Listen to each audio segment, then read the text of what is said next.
y va. Là, c'est bon. Allez, c'est bon, c'est bon.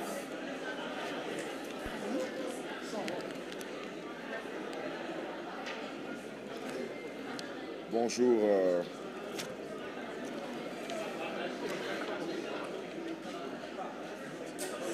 C'est le micro de qui ça? Est-ce que ce son-là, est-ce que celui-là, il est parce que je... Si, c'est bon. C'est ça, il faut le rapprocher.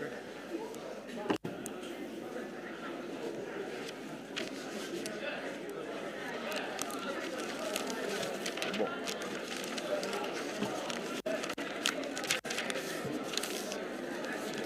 C'est bon.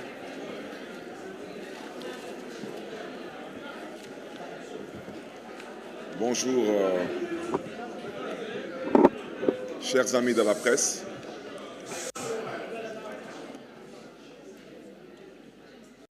Je voudrais, à l'entame de mon propos, rendre grâce à Dieu et bien sûr vous remercier, vous de la presse, d'être venus nombreux pour couvrir ce point de presse.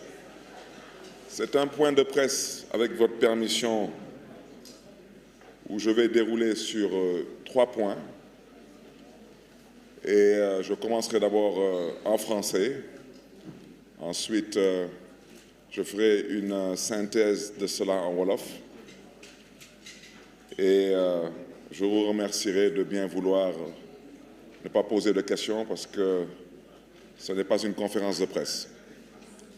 Et c'est la raison pour laquelle j'ai souhaité insister là-dessus. Parce que pour moi, l'objectif, c'est de communiquer avec les Sénégalais, mais de ne polémiquer avec personne. Je communiquerai d'abord sur le premier point, c'est sur la mort tragique de M. Bassirou Diop, un honnête citoyen sénégalais qui était un membre dévoué de notre équipe de sécurité, mort dans des conditions tragiques et inacceptables. Je me permettrai ensuite de communiquer sur ma soi-disant radiation de l'Assemblée nationale du Sénégal. Et enfin, vous me permettrez de communiquer sur la mairie de Dakar. Donc, sur le premier point, je voudrais tout d'abord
au prétexte accusé d'être à l'origine de certaines violences à Saint-Louis, que nous avons toujours réfuté.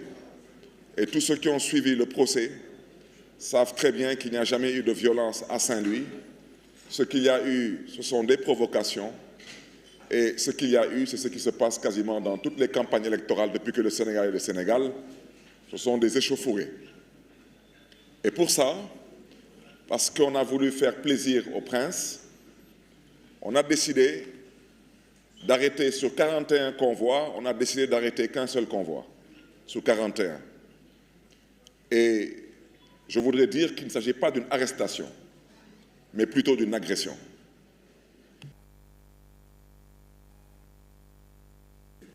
C'était de m'arrêter. C'était de m'arrêter. M. Bougane Gueye Dany pour s'aborder et saboter la campagne de notre coalition Sàmm Sa Kàddu. L'objectif, c'était que Barthélémy Dias, tête de liste de Sàmm Sa Kàddu, ne puisse pas terminer la campagne et surtout ne puisse pas battre campagne à Dakar. Et pour ne pas battre campagne à Dakar, tous les moyens étaient bons et tous les moyens ont été utilisés, y compris les moyens les plus irresponsables et les plus inacceptables. Personne n'a jamais vu dans ce pays un Premier ministre, soi-disant, descendre dans les bas-fonds et décider de se comporter en gladiateur, parce qu'étant à court d'arguments. On n'a jamais vu dans ce pays des soi-disant responsables d'un parti au pouvoir menacer ouvertement qu'un candidat ne battrait pas campagne, ou que sa campagne, il déclarait que la campagne de ce candidat serait plus ou moins maintenant terminée. Alors, ce qui s'est passé, c'est que les instructions qui ont été données étaient d'arrêter ce convoi et de m'arrêter. Parce que semble-t-il que dans ce convoi, il y aurait des armes à feu. Et ce convoi a bel et bien été arrêté. Il a été fouillé de fond en comble et on n'a jamais trouvé d'armes à feu. Mais ce que je voudrais dire, et c'est le plus important, c'est que durant cette campagne, nous sommes peut-être la seule coalition ou l'une des seules coalitions qui avons battu campagne avec une équipe médicale et une ambulance médicalisée. Quand je quittais Thiès pour rejoindre Dakar, dans ce convoi, je le répète, il n'y avait aucune personne malade. Aucune. Ce convoi arrivait à hauteur de Aloukagne et ce n'est pas un coin qui a été choisi par hasard. Il a été choisi à cause, un, de son isolement et deux, à cause de l'obscurité.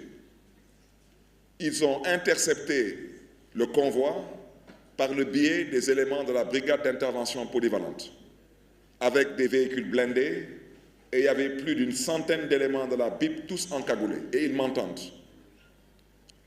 Et nous n'avons pas communiqué là-dessus parce qu'on s'était dit que ce n'était pas la peine de verser dans l'émotion.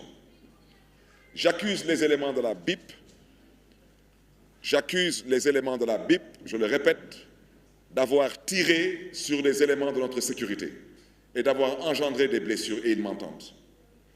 Et le procureur de la République aussi, au besoin, peut me convoquer pour cela, parce que les preuves sont là, et les témoins sont là.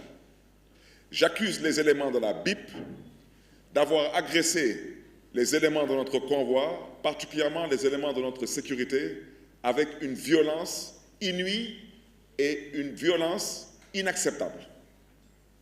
Seulement, je le répète une fois de plus, parce que le prince aurait, semble-t-il, dit que le ministre de l'Intérieur ne faisait pas son travail.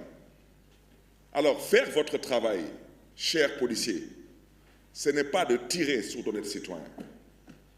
Parce que vous détenez certes le monopole de la violence légale, mais cela ne veut pas dire que vous avez le droit de faire ce que vous voulez. Vous n'avez pas le droit de tirer sur d'honnêtes citoyens désarmés. Vous n'avez pas le droit de maltraiter et surtout pas le droit de torturer d'honnêtes citoyens. Et c'est suite à tout cela que certains de nos éléments de sécurité, et je rappelle qu'il n'y a pas que Bassirou Diop actuellement qui est souffrant. Aujourd'hui, à l'heure où je parle, apparemment l'administration pénitentiaire s'est ressaisie entre-temps et nous avons certains de nos éléments qui ont été aujourd'hui conduits à l'hôpital de Saint-Louis. Parce que la vérité, ceux qui sont arrivés tous à Saint-Louis mal en point, sur instruction, une fois de plus, de ce prince, qui considérait que M. le ministre de l'Intérieur n'avait pas assez fait son travail. Alors, ça, ce sont des choses à dénoncer. Au-delà de mon interpellation envers M. le procureur de la République, je souhaiterais dire que ce dossier